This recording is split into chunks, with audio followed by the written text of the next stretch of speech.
The King of Podcasts Radio Network proudly presents the Broadcasters Podcast, where we dive deep into the media industry headlines and dissect the digital disruption that diverges the masses into the new media counterculture and away from the media establishment.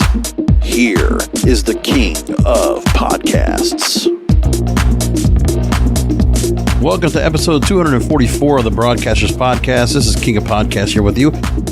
So 20 episodes ago, roughly back in April of this year, 5 months ago, I did an episode that talked about Coachella. And it had just happened. And it was a Coachella crossover and how UK rap is upstaging their American counterparts. And I said that because without trying to be saying that American rap was just, or American hip hop was just dying a slow death, or it's been a continued decline. There are still some legacy artists that are still able to put out records, and they can sell some, but they're not going to be putting up as much as anybody else. Like, obviously, we know albums are not going to sell too much. And so if there's enough singles out there and enough EPs that come on out, or mixtapes, that there may be something there for some of these artists to go and put out. But when the game has been so corporatized, we know that hip hop, in many ways, the corporate record labels, they're basically taking on stars that are diamonds in the rough, need a lot of handling because they come from the streets, thus their credibility. And these labels don't care, for the most part, about what happens to these artists after what happens to them. Plus, the other part is that some of these artists are not having good handlers around to make sure they're protected. You know, when you see the number of stars that have died or have been killed as a result, and now some of the things that happen here are the fault of the rap artists, sure. But then you got to ask yourself, like, some people are going to be out there and realize, man, this is not a good idea. You got to get out of the neighborhood that you're in, no matter what kind of support you have. Once you make it, you have to get out. And you should basically take anybody else out of those neighborhoods as well. You can't thrive and be rich in a lower income neighborhood that you might have come from. From the come up, you can't stay there. You could visit, but you can't stay there. And if you visit, you must go with an entourage. Pretty obvious. And so what happens now is those factors plus TikTok and the constant deal of artists are able to come up with one-hit wonders and really not much else when it comes to it, can just come right in and then put a song out, and then all of a sudden, here we go. Now, some are very successful. When you think of Lil Nas X, his success started with TikTok. But then now you have Armani White with Billie Eilish. And that's another similar thing, but it's like, is that artist going to have anything more outside of this one song? Name dropping Billie Eilish, which is just kind of like part of what the song is, the gimmick behind the white t-shirt, right? But that's it. And there are enough songs that get pushed out. Now, we know they have to also go to the same line where they have to go ahead and try to make, some kind of money off of what they're doing.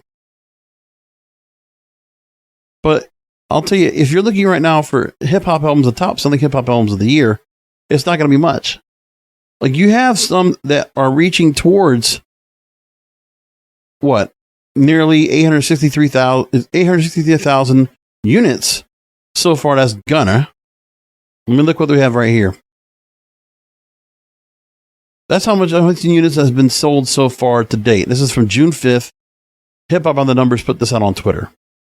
And Lil Durk at 693,000. Future's recent album, INLY, 601,000. Kendrick Lamar, a legacy artist, 500,000. Kodak Black, 451,000. Jack Harlow, 411,000. Young Boy Never Broke Again with Colors, 356,000. That's it. And when you look at what's going on, there are not a lot of albums that come out that are really pushing out and doing something big. I mean, the sales are somewhat there, but these songs don't have staying power. They do not stay up for a very long time and stay consistently up in the charts to continue to keep the money rolling in. And then how many artists do you know of right now that are in and out? Like, we've seen one hit wonders for 20 years, but it's gotten worse, a lot worse. And so there's stories I want to bring up about this. And then I want to also talk about the tragedy of the rap stars out there, where PnB Rock is the most recent victim of basically gangland violence, in the same footsteps as the Nipsey Hussle, same footsteps as the Pop Smoke, or an XXXTentacion, or Young Dolph, which is the most recent before PnB Rock. Things like that are happening. And there's a story that Complex came out with that was from August 16th that really does say a lot. Pretty clickbait topic. The title, Bottom Feeders Are Preying on Street Rap's Dominance. So they talk about how street rap is bigger and more saturated than ever. And the idea is that for the legitimacy of the artists, they have to be much closer to the streets, much closer to the hood than they ever were before. It's not so much as when these artists are coming back out of jail and they put out a record. It's the fact that they need to be in the neighborhood and really, as rap has always been, the voice of the streets. So rap has been long been a way for people to escape the streets and make legal money, but now police departments are preying on the notion that rappers are using their stature and finances to lead gang activity. And we know that's been going on, where we've been hearing that right now, that there are artists that have been getting a lot of issues with the law and what's going on with that. One of the latest things that's been going on right now is the use of RICO to take down various rappers. Young Thug is the most recent example, an Atlanta rapper facing the charges in a RICO case. And as he was arrested back in August of this year, he was indicted with additional charges of, first of all, 6 felony charges along with 4 others linked to the case, a conspiracy to violate Georgia's criminal racketeering law. And then additional charges were added of criminal string gang activity, violation of the Georgia Controlled Substances Act, possession of a firearm during the commission of a felony, possession of a machine gun, and drug charges. And it happened where investigators found charges stemming from his arrest on May 9th of this year. And the initial indictment contained 56 counts against 28 people for alleged involvement in crimes committed on behalf of the Young Slime Life Street Gang, YSL. So there's this other part, which, by the way, if these artists are caught up basically in mob activity and they're getting RICO charges, yeah. The record labels, the handlers, the people that are managing these artists, they don't care. Once they get their money off of these artists, they sell some records. If they get enough content to record of them in the studio, then you get people like Juice WRLD, who we still hear his voice today in new records. Just look at DJ Khaled's latest album. The same thing with Pop Smoke. We're still hearing his voice. What's going on? This thing happens all the time. So these eponymous tracks that come along, and posthumous, right? And then you see this going on, and this is acceptable. No one has any morals when it comes to things like this. So the rap game is used and abused. The corporate types are just milking these people dry.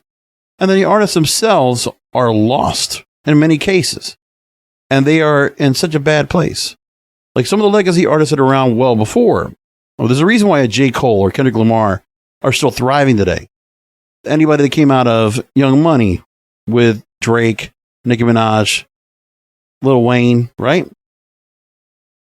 And there are exceptions to the rule that come out okay. Like, look, some that really have kind of more of a pop quotient. You're talking about Jack Harlow or a Lil Nas X. Yeah. Because rap can always cross over into pop as well, many times. But we see so many artists that come in and they go to jail, and it's like, it's more rampant than before.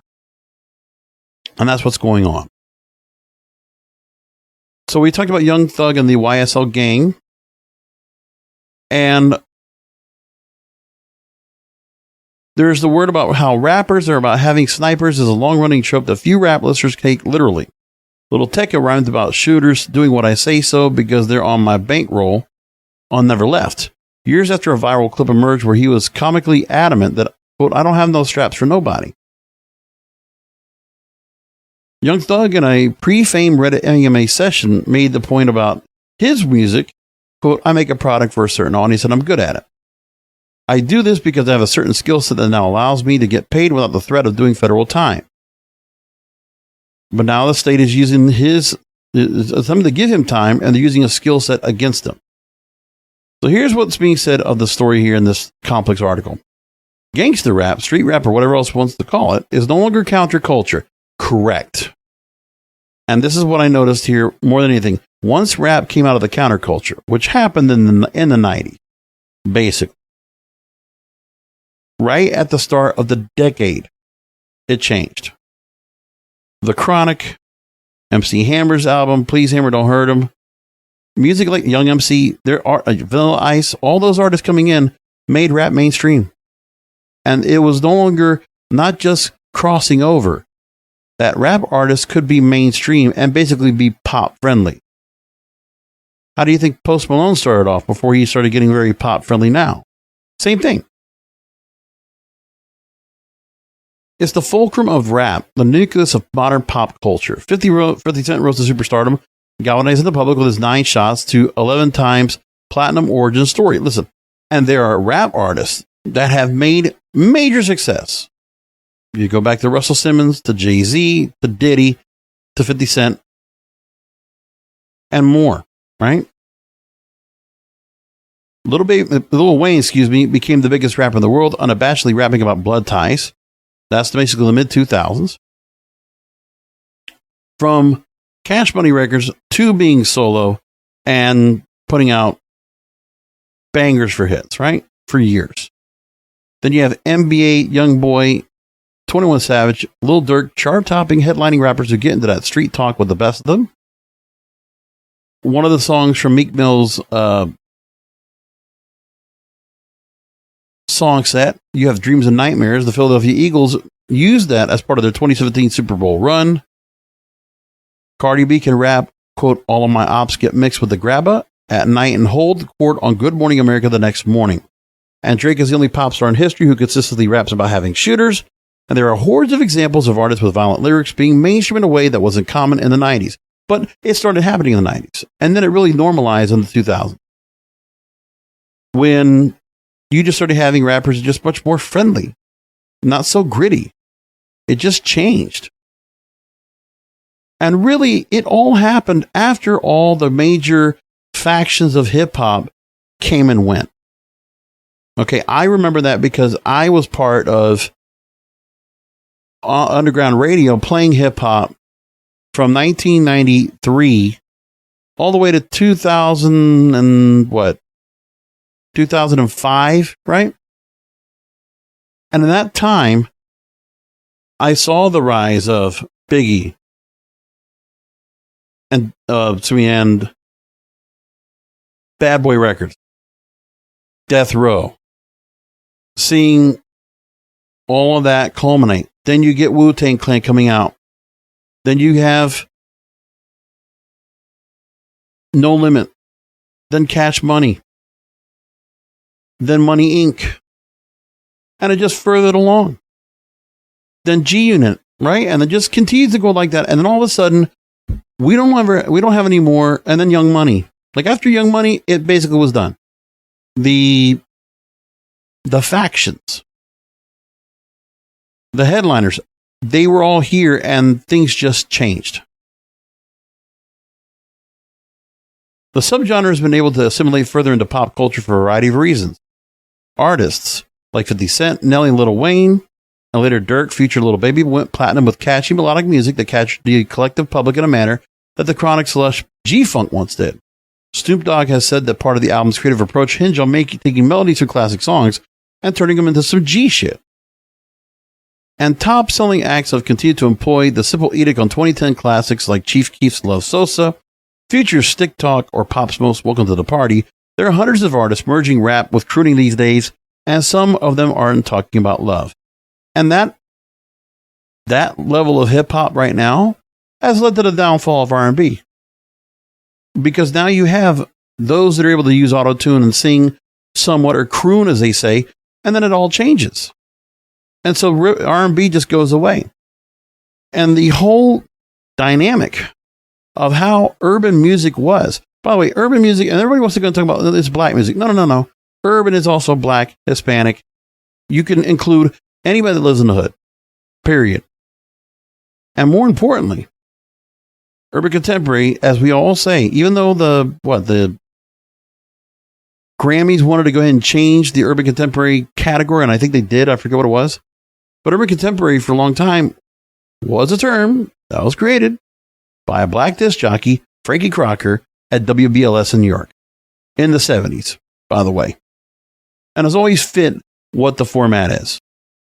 So here's what's going on, too. The other problem is that the Napster, right? The digital disruption, it's also changed the way the game is for all of this. Big box retailers no longer hold the power they once did over retailers, and DSPs are the primary listening source, so the streaming providers. Labels and artists have minimal issues worrying about incendiary content like dead dissing drill records not being released. There's a sect of rap listeners who don't just clamor to hear these gritty records, they want to feel like it's real life. So you had beefs with various artists, like, we had 50 Cent and Ja Rule, True Life versus Mobb Deep. It seems everybody's getting what they want from so-called gangster rap, but that's not purely a good thing. Artists are achieving upward mobility and a path out of the hood, but along with the positive aspects of the ecosystem are bottom feeders who are exploiting the art form. Yeah. So now you have politicians in positions of power that are trying to link violent lyrics to real-life violence in order to cull support for warehousing more people in prisons. Not wrong. The tactic is becoming easier because the internet has made the barrier for rap entry lower than ever, and almost daily headlines of rappers with one foot in the streets dying or catching cases serve as confirmation bias for those who believe rap is inherently violent and therefore don't push back on the legal system's racist tactics. And the perception is fueled by an underbelly of rap media personalities who've admitted becoming millionaires from documenting rap beef and rappers incriminating content into a doom scroll of black nihilism. The more that prominent platforms cover rap as the Wild Wild West, the more the naive consumers will believe them and expect dysfunction from other rappers. Yeah. The whole thing's broken. And it's not getting any better. Which is why I said in episode 244, 223, this is 244, 223 of the Broadcasters Podcast.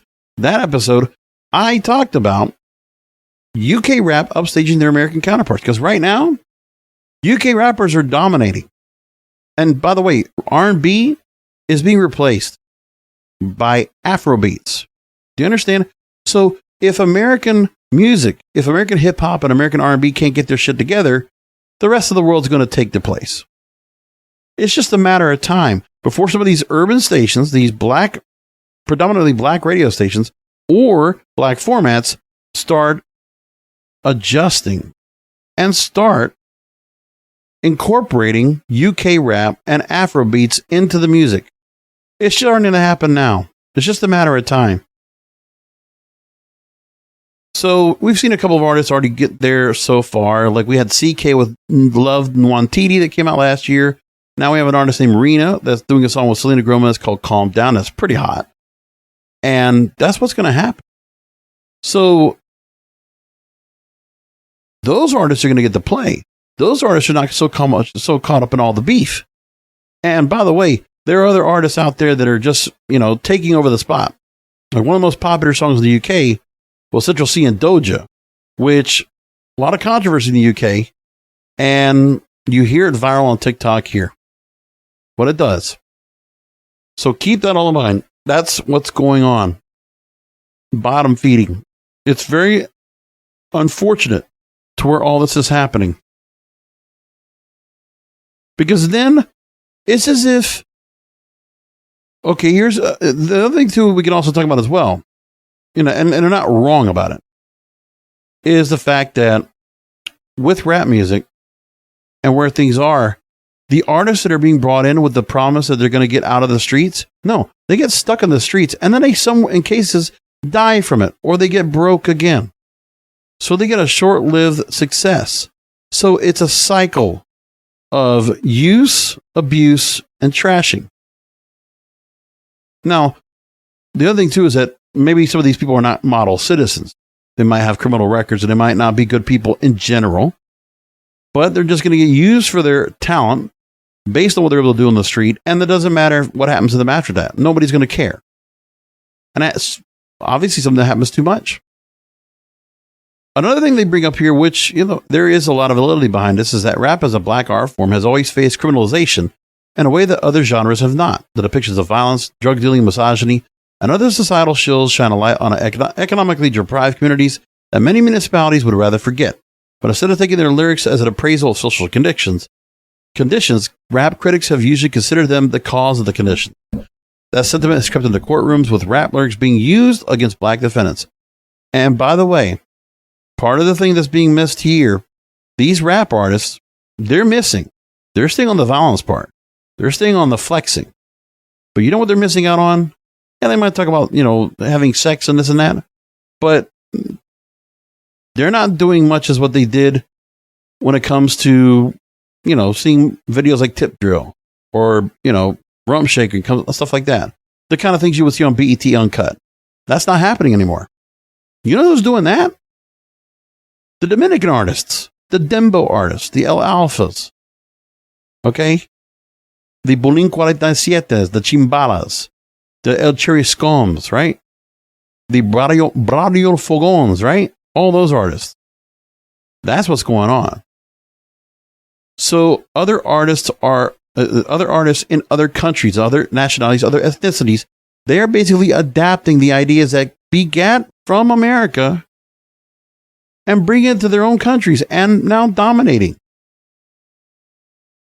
So UK rap festered originally because of what they saw in America, what was heard in America. And then there were UK rappers that were there in the 90s that also started listening to, watching people like Salt and Pepper out there, and they went along, or seeing, Run DMC, whatever it is.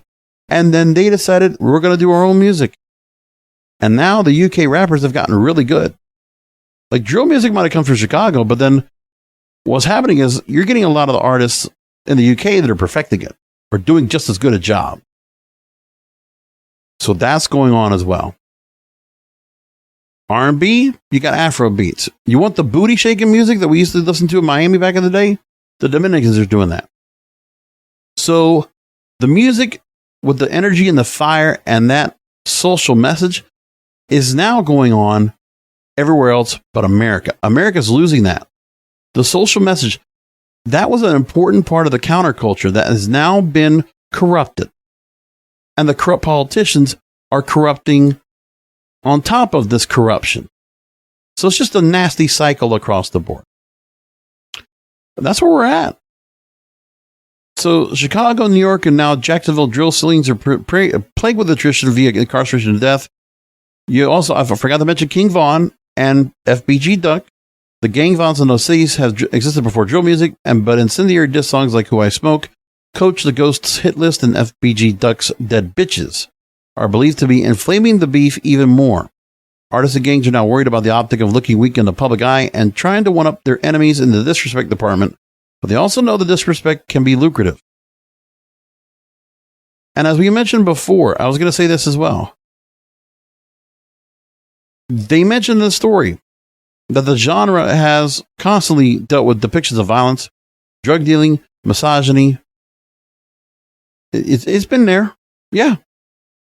But that's legit. Because honestly, I mean, how many of these artists are tough without a gun? And would just go and fight somebody with their hands? They're not doing that. This is all gunplay. It's all, shoot somebody behind their back or whatever there is. and constantly, and then also the ignorance of the artists making themselves targets on the street. So the story I got to tell about now is PnB Rock. So he was murdered. And now let's go into the stories from the Los Angeles Times, who talked all about it. There's been a lot said about the story. Several stories, as a matter of fact, so it's not helping at all. But here's what we got. PnB Rock, who was killed at the Roscoe's House of Chicken and Waffles restaurant in South Los Angeles, demanded jewelry and other valuables before getting into a struggle with the rapper and opening fire, according to LA Police Chief Michelle Moore. They said the attack occurred on Monday this week, soon after the rapper was tagged online as being at the restaurant, and police investigating whether this was what prompted the attack. Rock, whose real name is Rakeem Allen, age 30, had been at the restaurant with his girlfriend, who had posted a location tag photo and has since deleted Instagram post. He was with his family, with his girlfriend, or some kind of friend of his, and as they are there, enjoying a simple meal, he was attacked brutally by an individual who apparently came to the location after social media posting. Rock was shot almost immediately by the assailant during the robbery. Heartless and gutless. He shot the victim and ran out the side door to a getaway car, then fled the parking lot.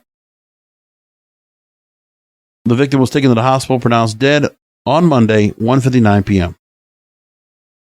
And yeah, incredible. So bad we heard all this. The one song I think about with him that was really still holds up today is Every Day We Lit. Love that song, along with rapper YFN Lucci. Great song. Peaked at number 33 on the Hot 100, the highest charting song for either artist. Another rapper that got in the same vein is, his name is Wacko the Kid. And he's an aspiring rapper who was shot multiple times in a robbery in North Hollywood and said he believes the shooting was prompted by his flaunting money and jewelry on his social media accounts. He said that diamond-encrusted chains and expensive cars are part of the industry. It's a popular thing in hip-hop and pop culture to show off wealth and new clothes and jewelry and nice cars. It's all part of it. It's glitz and glamour. And so he posted online about an $80,000 chain with a large 818 pendant. And on September 1st, he and his audio engineer arrived at his home following a recording session, were caught off guard by robbers. The two were attacked by one armed suspect. No arrests have been made as of this report, and this is from earlier this week on Monday. Same day as the PnB Rock stuff. And they said the pieces of the necklace were recovered by police after Wacko the Kid called 911. Investigators found multiple cases on the ground. When they responded, bullets had pierced through Wacko the Kid's vehicle and home.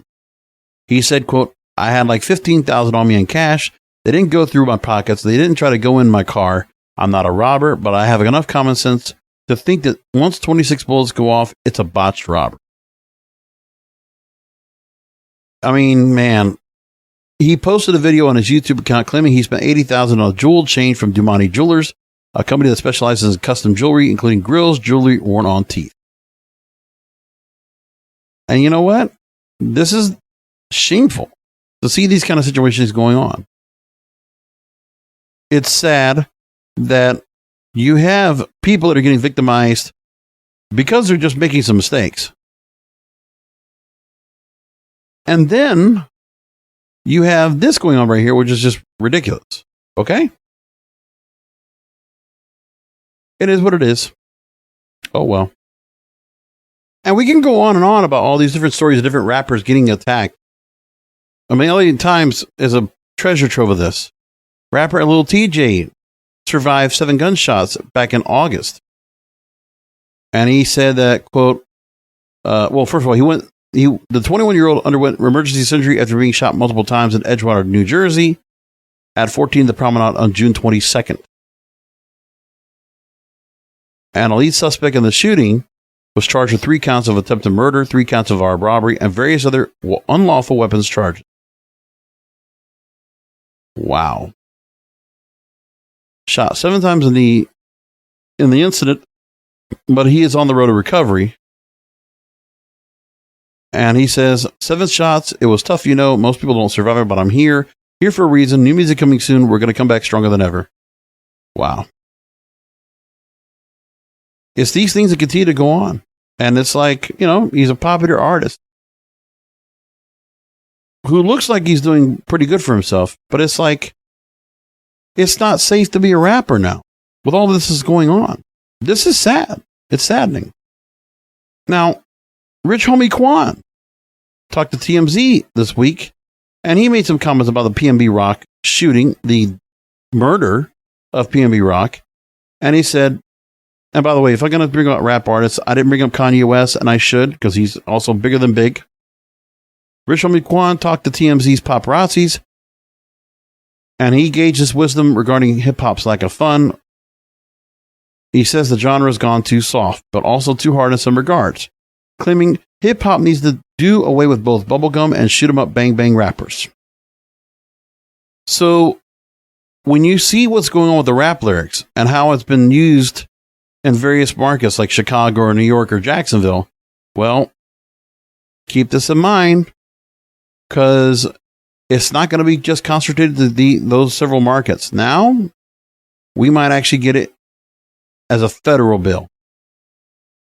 So Nigel Dwara of KPBS in California wrote a story that this is California, that Governor Newsom might have a bill in front of him which would force prosecutors who want to use rap lyrics or any other form of creative expression to hold a pretrial hearing away from the jury to prove the lyrics or other artistic expression are relevant to the case, requiring judges to balance the value of the evidence with the undue prejudice and racial bias possible when that evidence is presented to a jury. Assembly Bill 2799 passed the legislature later this month with no registered opposition. And civil liberties advocates are also challenging the practice in New York. So they're actually trying to go ahead and stop this. And so Stephen Munkell, Executive Director of California Attorneys for Criminal Justice, in support of the bill, said, quote, there's a large body of information and a pretty strong body of opinion that prosecutors and their gang experts have their heads on backwards. And gang investigations have been compared to evidence that has begun to be rooted out of courtrooms, like bite mark analysis or polygraph tests. In the 2000s, Louisiana prosecutors repeatedly used the lyrics of New Orleans rappers against them in murder trials. Lil Boosie was one of those. And nationwide, researchers have found approximately 500 cases of lyrics, almost always rap, introduced in state or federal trials. Robert Grant, a former LAPD police officer, he says, quote, as much as they would like for rap lyrics to be outside of the consideration for us as experts, I still get to consider it now, and I still will. And Grant also says that, quote, defense attorneys always want to describe us officers as a bunch of knuckle-dragging thugs that just come up with opinions out of our butt. We're a lot more intelligent about what we try to do in the field. And so these things are going to continue to go on. It's a big mess. And I thought it was a good time to go ahead and address all this. This is a big problem in the rap industry right now, in the rap music in general. Now, the other part we talked about are the bottom feeders, the rappers that are coming out of the woodwork and are basically one-hit wonders, and where they're coming from. So right now, Lil Pump, Gucci Gang, Gucci Gang, Gucci Gang, Gucci Gang. I can't even do it fast.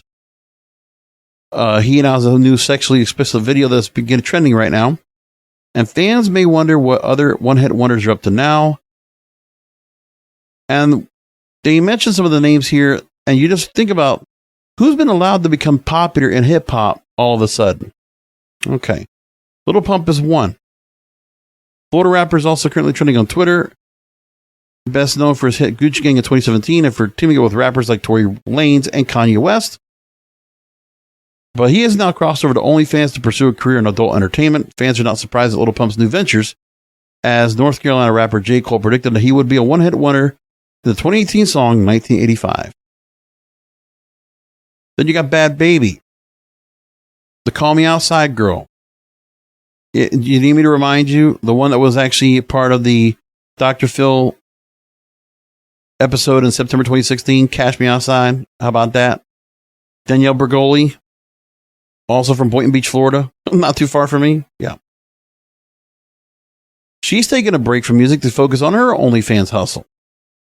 She released her hit single in 2018, Hi Bitch, which went viral, allowing her to make a name for herself. And since then, she's given over $1.7 million in scholarships to help college students start small businesses. That's very cool. Then you got Blueface, who recently got also put up there because of the fact that his girlfriend was beating the shit out of him in a Los Angeles street or in the Hollywood, like Sunset Boulevard or something like that. He's popular with the song Tatiana, and he can't stay out of the news without going viral for his toxic relationship and airing out his family business. And the girlfriend is Christian Brock. You can go look for the videos if you want to go look for it. Designer. We had a 2016 debut single, Panda. Panda, Panda, Panda. Great song. And the rapper created a sound of music was often compared to Atlanta rapper Future. He left Kanye West's label Good Music in 2020. He's still booking shows and recently released his new single, Jaguar. Then you got Trinidad James. We haven't heard from him in a while. 45 million views on YouTube. He made a return in 2020 with a single of a release of the single James Woo Woo. He has now created the Black-Owned Food Challenge and was recently spotted in New York Fashion Week serving looks. And that's what's going on with hip-hop. It's not a good place. It's not a lot of things that are happy right now to report. And it's unfortunate. But rap is going to continue to decline. There are no artists out there. The system is gamed in various ways. When artists that come into the rap game, basically as jokes off of TikTok with something viral, and then all of a sudden you have other artists that come in and, you know, they're not being handled well. They're used for their street gang, for their flexing. They're in and out constantly.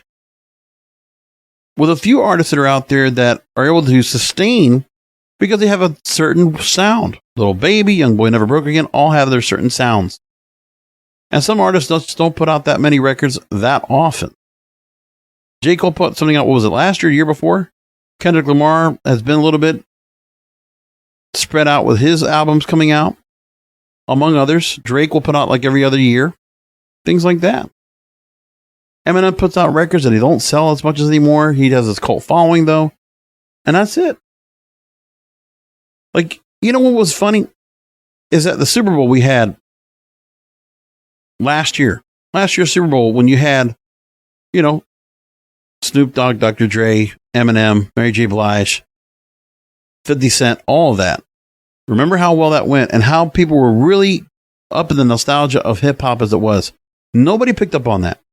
Like the music got charted, but I was assuming that was this year's Super Bowl. Excuse me. But you know what happened after that? Nothing. Because nobody took advantage of the rap game getting viral again worldwide. Worldwide praise. Maybe there's going to be a new renaissance. No, nothing. The rap game is going to continue to be a cesspool of corruption upon corruption. And that's the problem. If it's law enforcement that might have some bad apples, or we have a lot of bad apples in politics, or city and county governments, or the record labels that are just using and abusing these artists, not a good game. So why even be in it? I mean, honestly, I just feel like the rap game is going to be better set for other artists out there in other countries. There's a lot of rap artists who are doing well in other countries in different languages. And much like disco had its demise, I feel like I don't see where rap continues to stay relevant by the end of the decade. And I honestly think that American rap is going to take a tumble by the end of the decade. It's going to probably go down like rock did. I really believe that. And it's a shame. Like, there are still artists that can go out. Rolling Loud is still a big thing. You still get rap artists that will be playing at festivals. But really, what's left? Like, who's going to take over for some of the artists that are here? Megan Thee Stallion, Cardi B, Nicki Minaj. They're going to get older. They're not going to be as relevant as they once were. The next crop of artists, there's not going to be one, it looks like. I think they're going to be from other countries. And they're going to have to replace that spot. And that's where I think things will go. Not much other way to go and look at it. Now, I got a few more stories to bring up here before we wrap the show up tonight. Some other headlines I wanted to bring up to YouTube and their royalty system, because they have been apparently paying out royalties.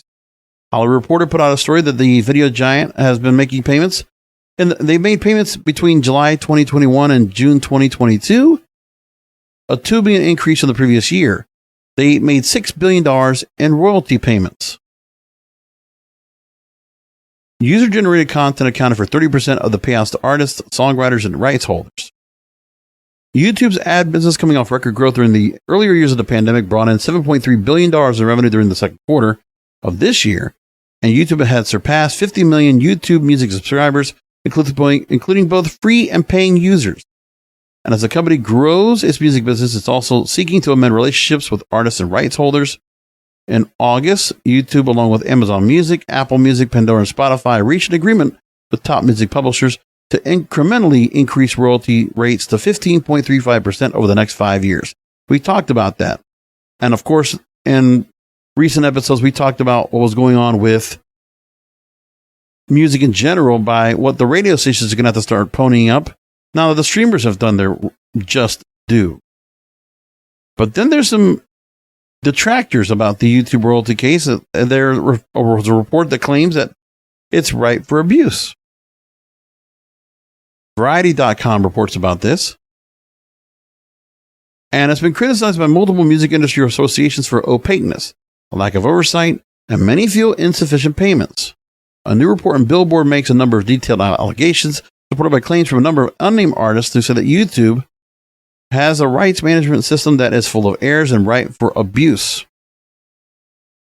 When contacted by Variety for the story, a rep for YouTube said, quote, "We have dedicated teams working to detect and prevent abuse or otherwise invalid use of each of our tools. Rely on a combination of humans and technology to detect suspicious behavior, request additional information where necessary, and remove reference files that are low quality or invalid. We take abuse of our tools seriously. We terminate tens of thousands of accounts each year that attempt to abuse our copyright tools." And YouTube generates money for rights holders primarily from ads that run in front of their songs or videos, limiting access to content management systems to a small number of labels, publishers, performance rights organizations, and collection companies that tally and collect royalties for their clients.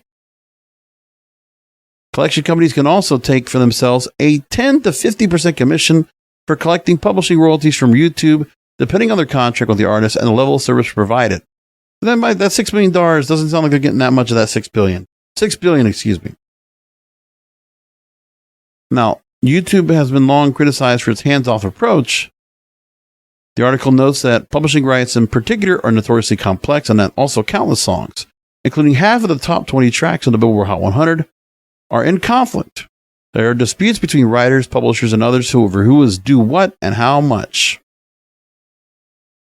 Also, acknowledges the delays and inaccuracies that can result from the vast number of songs posted on the platform, let alone the publishing splits between writers or unregistered songwriters. This is not good. But hey, it's an accusation. But this is the music industry for you in general, my folks. Okay, the rap artists are also dealing with the same thing here. There's a lot in the story that can be said, but we're going to leave that there. I got one more story to bring up before we wrap things up. We're not going to go an hour tonight. I'll cut it a little bit short. So I got this for you I want to bring up, and that's SiriusXM. InsideRadio.com put a story about how SiriusXM now is in a campaign to aim for younger, more diverse audience with streaming. You've been seeing the ads out there for their services, Yachty Rock and Alice Cooper's in it, and I forget who else. So, SiriusXM's executive VP and chief financial officer spoke at Goldman Sachs' Communicopia Plus Technology Conference.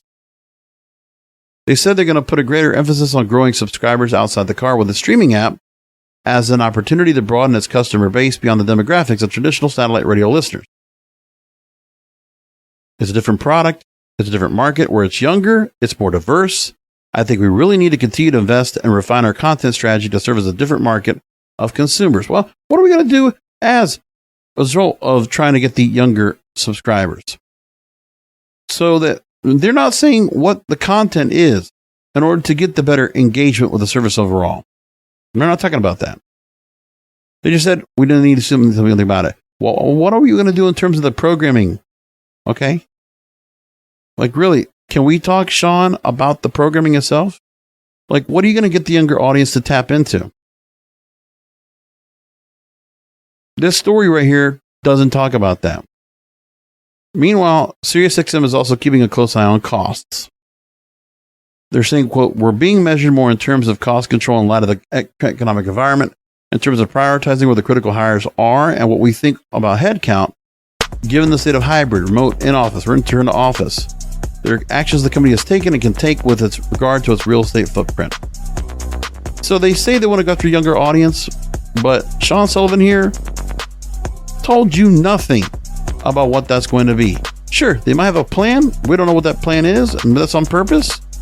But at the least, you couldn't say what you're going to do about helping to get the younger audience.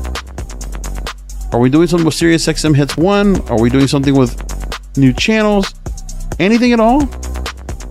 I'm not hearing about it. All right. It's the common trait of things, so there we go. We'll just leave it there. That's the show for this week. If I was able to get to another hour, but things were a little bit short. It's just the way that it was a very kind of a light news week. And like I said, the PnB Rock murder gave me a chance to talk about the story when it comes to the rap industry in general. That's what I thought would be covered tonight. Broadcasterspodcast.com. That is where everything is. You want to find the latest episodes, including the newest episode in audio and video format. You can find it right there. The YouTube embed is available there on the bottom of the broadcasterspodcast.com pages. Just look for it, and you can play it right from there. You can also subscribe to the playlist if you never miss an episode. If you want to watch it watch on YouTube. And remember, all the links to subscriptions for Amazon, Apple, Spotify, Google, it's all there for you. Broadcasterspodcast.com. Thank you for listening in. Until next week, remember that content is king, and the control of your content is in your hands. Thank you for listening to the Broadcasters Podcast. Find all the links to subscribe to the show by going to broadcasterspodcast.com. And don't forget to check out the King of Podcasts wrestling program, the Wrestling is Real podcast, exclusively at wrestlingisreal.com.